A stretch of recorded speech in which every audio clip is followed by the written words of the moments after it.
উধারবন্দের প্রাচীন ঐতিহ্যবাহী শ্রী শ্রী বাসন্তী দেবীর পুজোর শুরুয়াতে হয়েছিল পারিবারিক পুজোর মধ্য দিয়ে। আজ থেকে ১৫০ বছর আগে মঙ্গলবার অষ্টমী তিথিতে ওই পরিবারের বর্তমান উত্তরসূরি ব্রজেশ্বর সিং এর সঙ্গে আলাপচারিতায় বলেন, প্রায় ১৫০ বছর আগে ইংরেজ আমলে তাদের বাড়ির পেছনে ধান ক্ষেতের মাঠে যুদ্ধবিমান ওঠানামা করত।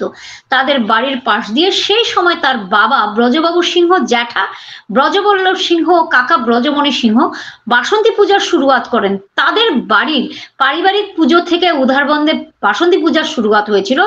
জানা যায়, পূজা দেখতে পেয়ে ইংরেজ সিপাহীরা শূন্যে গুলি ছুড়ে অভিবাদন জানিয়েছিল। পুজোর বৈশিষ্ট্য সম্পর্কে বলেন, পুজোর ৩ দিন এলাকার সবাই প্রসাদ নেন।